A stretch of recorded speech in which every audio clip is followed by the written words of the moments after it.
ಕೂಡುಪದಗಳ ಬಳಕೆ.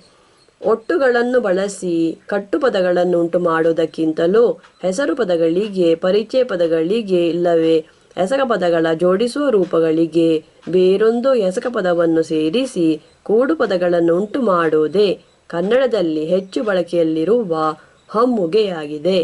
ಹಾಗಾಗಿ ಹೊಸದಾಗಿ ಎಸಕ ಪದಗಳನ್ನು ಕಟ್ಟುವವರು ಈ ಹಮ್ಮುಗೆಯನ್ನು ಬಳಸುವ ಮೂಲಕ ಕನ್ನಡಕ್ಕೆ ಹೆಚ್ಚು ಹೊಂದಿಕೆಯಾಗಬಲ್ಲ ಹೊಸ ಎಸಕ ಪದಗಳನ್ನು ಉಂಟು ಮಾಡಬಲ್ಲರು.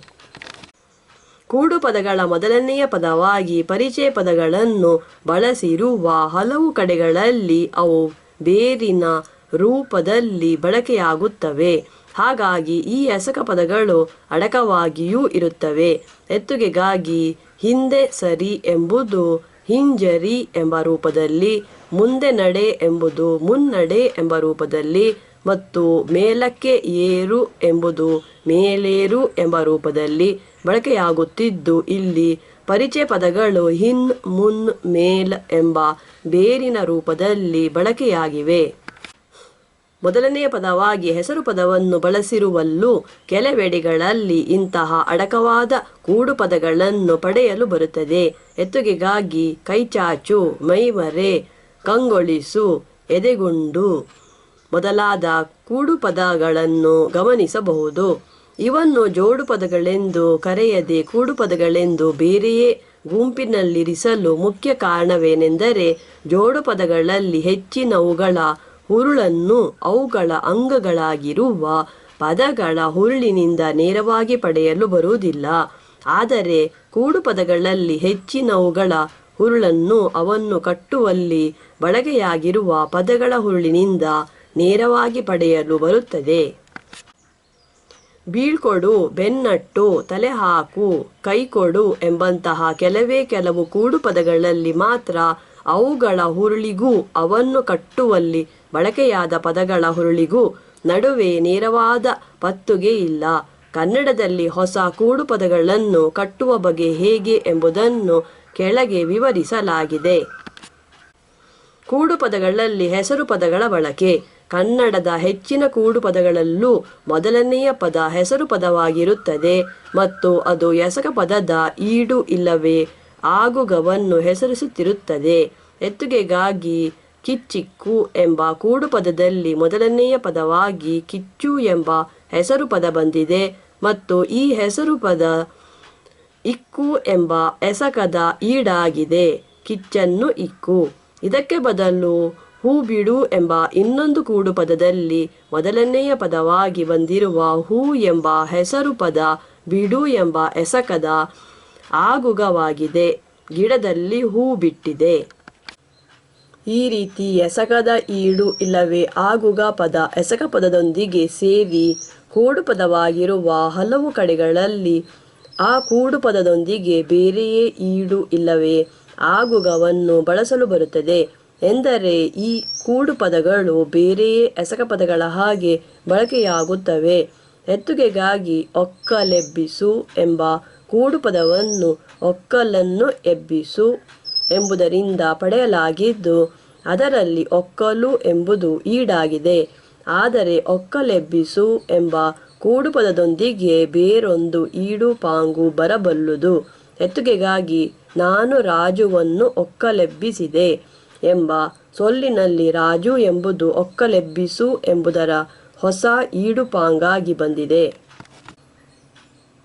ಕೂಡುಪದಗಳಲ್ಲಿ ಬರುವ ಹೆಸರು ಪದಗಳು ಆಗುಗ ಮತ್ತು ಈಡು ಎಂಬ ಎರಡು ಬಗೆಯ ಪಾಂಗುಗಳಾಗಿ ಮಾತ್ರವಲ್ಲದೆ ಗುರಿ, ಮಾತಿಗೆ ತಪ್ಪು, ಮಾತು ತಪ್ಪು ಮತ್ತು ಜಾಗ ಪಾಂಗುಗಳಾಗಿಯೂ ನೆನಪಿನಲ್ಲಿ ಇಡು, ನೆನಪಿಡು ಇರಬಲ್ಲುವು. ಕೆಲವು ಹೆಸರು ಪದಗಳನ್ನು ಈ ರೀತಿ ಎಸಕ ಪದಗಳೊಂದಿಗೆ ಸೇರಿಸಿ ತುಂಬ ಅಡಕವಾದ ಪದಗಳನ್ನು ಉಂಟು ಮಾಡಲು ಬರುತ್ತದೆ. ಇದರಲ್ಲಿ ಮೈ ಎಂಬ ಪದ ಮತ್ತು ಮೈ ಅಂಗಗಳನ್ನು ತಿಳಿಸುವ ಕೈ, ಕಣ್ಣು, ಬೆನ್ನು, ಎದೆ, ತಲೆ ಮೊದಲಾದ ಪದಗಳು ಹಲವು ಕೂಡುಪದಗಳಲ್ಲಿ ಕಾಣಿಸಿಕೊಳ್ಳುತ್ತವೆ. ಇಂತಹ ಬಳಕೆಗೆ ಕೆಲವು ಎತ್ತುಗೆಗಳನ್ನು ಕೆಳಗೆ ಕೊಡಲಾಗಿದೆ. ಇಲ್ಲಿ ಕೂಡುಪದಗಳ ಎದುರು ಅವುಗಳ ಹುರುಳನ್ನು ಕೊಡಲಾಗಿದೆ.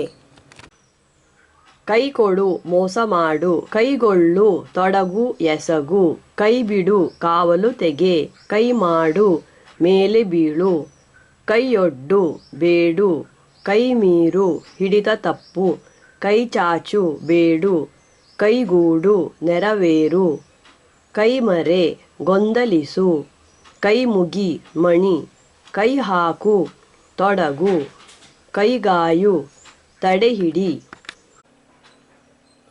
ಮೈಗಾಣು ತಿಳಿವು ಪಡೆ, ಮೈದೆಗೆ ಓಡಿ ಹೋಗು, ಮೈಮರೆ ಎಚ್ಚರದಪ್ಪು, ಮೈದೋರು ಮೂಡು, ಮೈಯಿಕ್ಕು ಅಡ್ಡ ಬೀಳು, ಮೈದುಂಬು ದಪ್ಪವಾಗು, ಮೈಬಿಡು ಅದಟು ತೋರು, ಮೈಯುಣ್ಣು ಹೀರಿಕೊಳ್ಳು.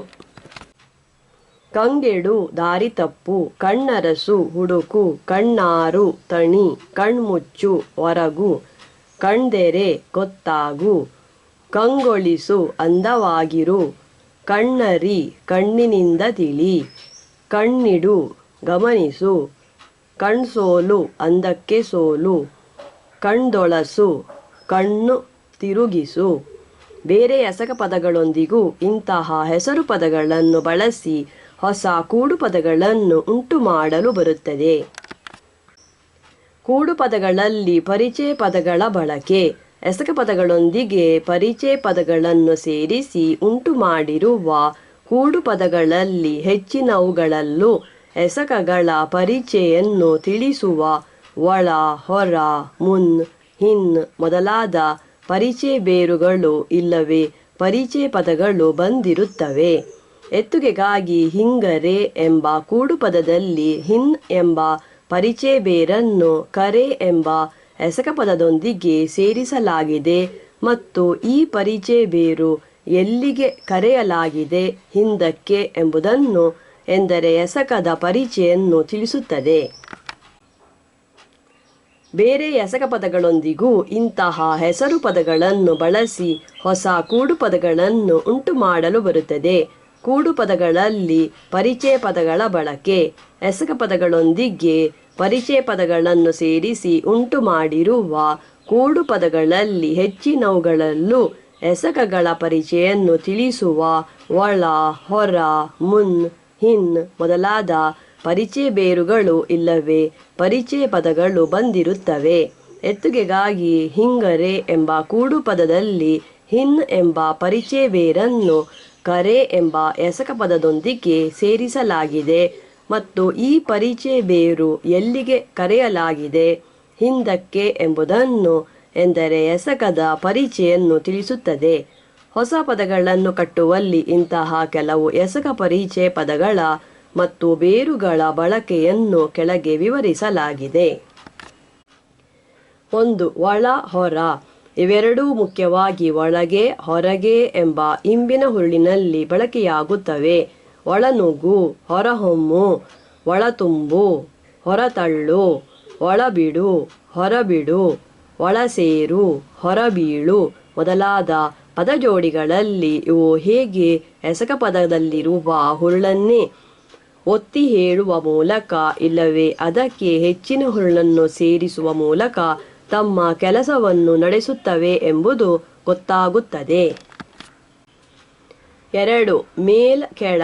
ಇವಕ್ಕೆ ಮೇಲೆ ಮತ್ತು ಕೆಳಗೆ ಎಂಬ ಇಂಬಿನ ಹುರುಳು ಮಾತ್ರವಲ್ಲದೆ ಒಳ್ಳೆಯ ಮತ್ತು ಕೆಟ್ಟ ಎಂಬ ಬೆಲೆ ಕಟ್ಟುವ ಇಲ್ಲವೇ ಮಟ್ಟವನ್ನು ತಿಳಿಸುವ ಹುರುಳು ಇದೆ.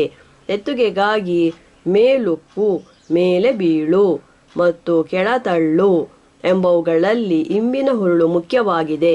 ಆದರೆ ಮೇಲೆತ್ತು ಮತ್ತು ಮೇಲಾಗು ಎಂಬವುಗಳಲ್ಲಿ ಮಟ್ಟದ ಹುರುಳು ಮುಖ್ಯವಾಗಿದೆ. ಕೀಳ್ ಎಂಬುದನ್ನು ಈ ಎರಡನೆಯ ಹುರುಳಿನಲ್ಲಿ ಬಳಸುವುದೇ ಹೆಚ್ಚು. ಕೀಳ್ಮಾಡು, ಕೀಳು ಮಾತು. 3. ಮುಂದ್, ಹಿಂದ್. ಇವುಗಳ ಕೊನೆಯ ದಕಾರ ತೆರೆಯುಲಿಗಳ ಮೊದಲು ಉಳಿಯುತ್ತದೆ. ಮುಂದಿಡು, ಹಿಂದುಳಿ ಮತ್ತು ಮುಚ್ಚುಲಿ ಎದುರು ಬಿದ್ದು ಹೋಗುತ್ತದೆ. ಮುಂಗಾಣು, ಹಿಂದಿರುಗು. ಇವಕ್ಕೆ ಹೊತ್ತಿನ ಮತ್ತು ಇಂಬಿನ ಹುರುಳುಗಳೆರಡೂ ಬೇರೆ ಬೇರೆ ಹಾಳಿತಗಳಲ್ಲಿ ದೊರೆಯುತ್ತವೆ. ಎತ್ತುಗೆಗಾಗಿ ಮುಂದಿಡು, ಹಿಂದಿರಿಸು, ಹಿಂದಾಡು ಎಂಬಂತಹ ಬಳಕೆಗಳಲ್ಲಿ ಇಂಬಿನ ಹುರುಳು ಮುಖ್ಯವಾಗಿದೆ. ಆದರೆ ಮುಂದುವರಿ, ಮುಂಗಾಣು, ಹಿಂದಾಗು ಎಂಬಲ್ಲಿ ಹೊತ್ತಿನ ಹುರುಳು ಮುಖ್ಯವಾಗಿದೆ. 4. ಮಾರ್, ಮರು. ಇದಕ್ಕೆ ಮುಖ್ಯವಾಗಿ ತೆರೆಯುಲಿಯ ಮೊದಲು ಮಾರ್, ಮಾರುಲಿ, ಮಾರಾನು ಮತ್ತು ಮುಚ್ಚುಲಿಯ ಮೊದಲು ಮರು, ಮರುಕಳಿಸು, ಮರುಬಳಸು ಎಂಬ 2 ರೂಪಗಳಿವೆ. ಇದೊಂದು ಒಲವಾಗಿದ್ದು ಇದಕ್ಕೆ ಹಲವು ಹೊರಪಡಿಕೆಗಳೂ ಇವೆ. ಮಾರು ಹೋಗು, ಮಾರ್ಪಡು, ಎದುರಿಸಿ, ಮಾರಾನು ಎದುರಿಸಿ ನಿಲ್ಲು ಮತ್ತು ಇನ್ನೊಮ್ಮೆ ಮರುಬಳಸು, ಇನ್ನೊಮ್ಮೆ ಬಳಸು ಎಂಬ 2 ಮುಖ್ಯ ಹುರುಳುಗಳಲ್ಲಿ ಇದು ಬಳಕೆಯಾಗುತ್ತದೆ. 5. ಒಡ. ಇದಕ್ಕೆ ಒಟ್ಟಿಗೆ ಎಂಬ ಹುರುಳಿದೆ. ಒಡಹುಟ್ಟು, ಒಡಗೂಡು, ಒಡಬಳೆ, ಒಡಗೊಳ್ಳು, ಒಡಗಲಸು ಎಂಬಂತಹ ಕೂಡು ಪದಗಳಲ್ಲಿ ಇದರ ಬಳಕೆಯನ್ನು ಕಾಣಬಹುದು. 6. ಅಡ್ಡ. ಇದಕ್ಕೆ ಅಡ್ಡವಾಗಿ, ಅಡ್ಡ ಬೀಳು, ಅಡ್ಡಾನು, ಅಡ್ಡ ತಿರುವು ಎಂಬ ಹುರುಳು ಇದೆ ಮತ್ತು ಎದುರಾಗಿ, ಅಡ್ಡಬರು, ಅಡ್ಡಗಟ್ಟು ಎಂಬ ಹುರುಳು ಇದೆ. ಹೆಸರು ಪರಿಚಯಗಳಲ್ಲೂ ಕೆಲವನ್ನು ಈ ರೀತಿ ಕೂಡು ಪದಗಳಲ್ಲಿ ಬಳಸಲು ಬರುತ್ತದೆ.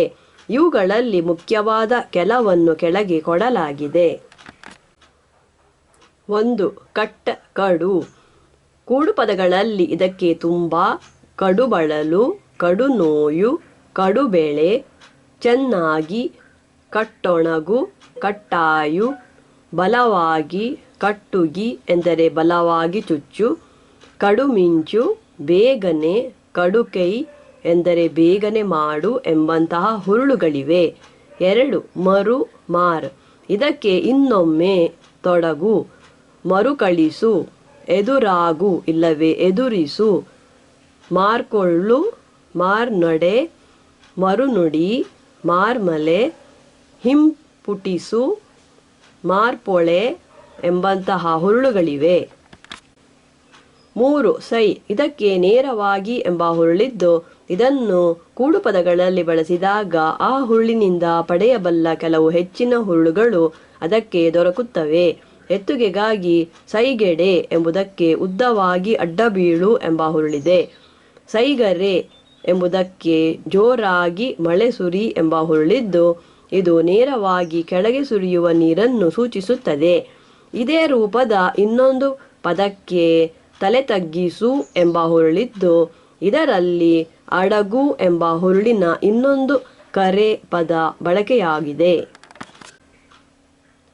ಸೈ ಎಂಬುದಕ್ಕೆ ಅಂದದ, ಸರಿಯಾದ ಎಂಬ ಹುರುಳು ಇದ್ದು ಸೈದೆಗೆ, ಅಂದವಾಗು ಎಂಬ ಕೂಡು ಪದದಲ್ಲಿ ಅದನ್ನು ಈ ಹುರುಳಿನಲ್ಲಿ ಬಳಸಲಾಗಿದೆ. ಈ 2 ಬಗೆಯ ಹುರುಳುಗಳಲ್ಲೂ ಇದನ್ನು ಹೊಸ ಕೂಡು ಪದಗಳನ್ನು ಕಟ್ಟುವಲ್ಲಿ ಬಳಸಲು ಬರುತ್ತದೆ. 4. ಇನಿ.